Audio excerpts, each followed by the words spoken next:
Hello, everyone. Welcome back to the GSMC Basketball Podcast, brought to you by the GSMC Sports Network. As always, I'm your host, Mayor Fatemi.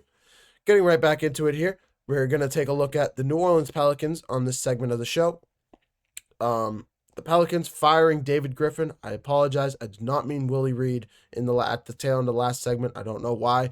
I just blanked on the name, and Willie Reed is the first thing that came to my head. I seriously apologize for that. But the New Orleans Pelicans firing David Griffin as their president of basketball operations, NBA executives. Different titles for the same position, but Griffin out after 6 years with the team. The first thing I think I don't want to say this is a Zion Williamson issue, but I do think this issue was influenced on this team's performance this year. The New Orleans Pelicans being, at least for me, one of the sleepers in the Western Conference this season, with a healthy Zion Williams. They really have been for the last few years, with a healthy Zion Williamson, Brandon Ingram being a leader of this team, CJ McCollum. They had a deep team. Jose Alvarado. I'm trying to remember Jose Valanciunas. They had a deep squad. They had a very deep team, and I thought they were sleepers. They were dark horses, especially we remember 2 years ago when they took on the Phoenix Suns in the first round, when the Phoenix Suns went to the NBA Finals, and the New Orleans Pelicans gave the Suns some difficulties on both ends of the ball. They were just one of the dark horses. They just felt like a young team that needed more time to grow around one another, to continue to grow chemistry, to continue to grow confidence in one another, bring in another star player or another veteran for this team. And we thought they could be contenders to win the Western Conference. And then this year, of course, this team has not been what we expected. Over 6 seasons, David Griffin going to winning only 209, having a losing record, period, losing 53 more games than wins. While they did suffer some key injuries, it just didn't feel it. This team just didn't feel like exactly what we expected from them. Before the playoffs, before the season started, we just expected more from this team in general, and it's unfortunate what's going on with David Griffin. David Griffin being one of the more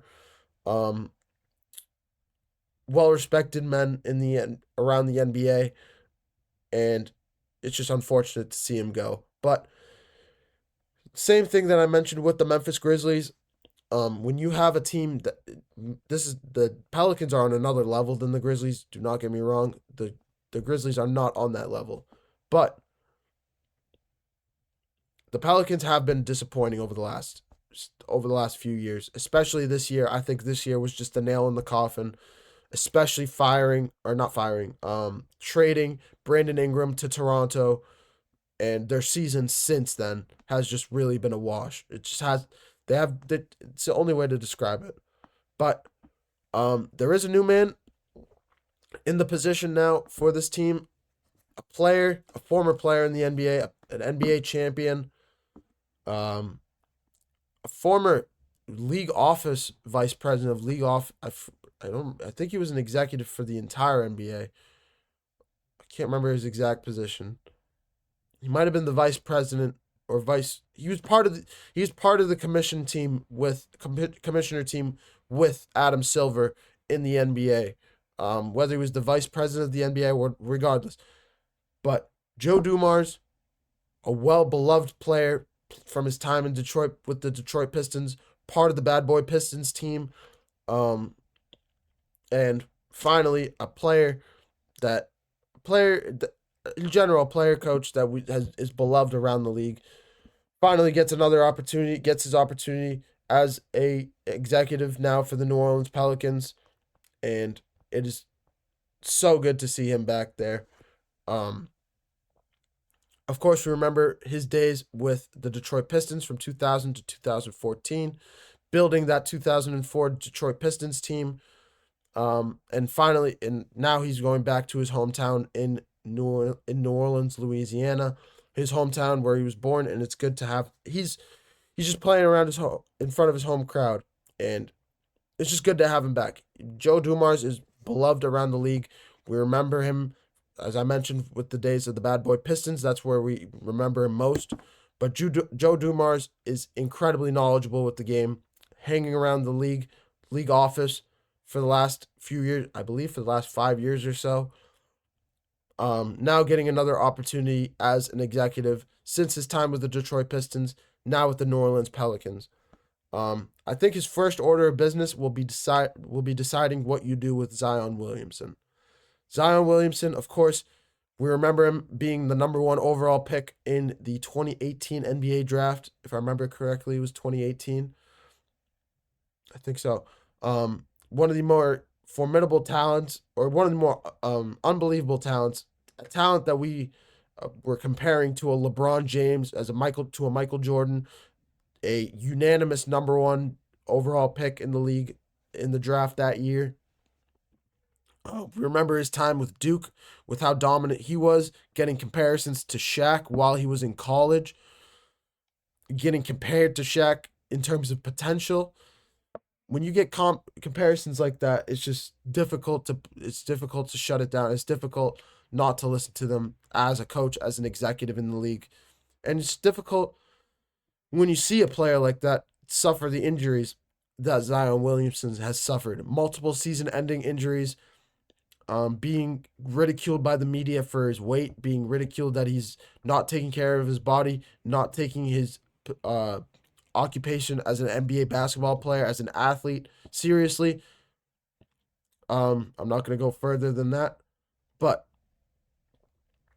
I personally think you can still get assets for Zion Williamson. Zion Williamson still has value in this league.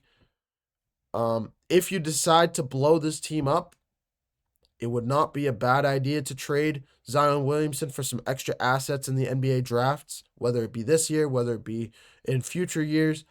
I think the best course of action, if you're Joe Dumars, if you're the GM of this team, it's to trade away Zion Williamson, get as many assets as you can back from him. Specifically, if you can focus on picks instead of players, to just keep the core that you have right now, whatever is left of it, keep that core there. Keep CJ McCollum as a veteran there, if he'd like to stay, of course. And then just build the team around him. You already have a top pick in this year's NBA draft. You're part of the lottery in the running for the Cooper Flag sweepstakes, and you're a top 10 pick. Where you're going to end up, I personally don't know, but you're in the running for one of the top 7 picks in this year's NBA draft. So you do have that going for you. If you can get a future first round pick, a future first and a second round pick for Zion Williamson, I think that should suffice. I would take that deal in a heartbeat, really, if I'm Joe Dumars in this team. And from there, I think you just you can grow in the offseason if you can. If you can get, say, a Domantas Sabonis, even though he's mentioned he wants to go to a playoff team. Say if you can get a DeMar DeRozan, or just get anybody on the market, really. If you can get anybody, either a young guy, a veteran, get somebody that you can grow around as a player. It doesn't have to be the young star of this team. It doesn't have to be the number one. It doesn't have to be the number one option in general for the future. Just get somebody that you can rely upon, that you can get some wins, grow this franchise a little bit, grow this fan base a little bit, bring it, because it's at rock bottom right now. Just bring it somewhere from rock bottom where it's sitting. Because this team really just feels like it's at rock bottom.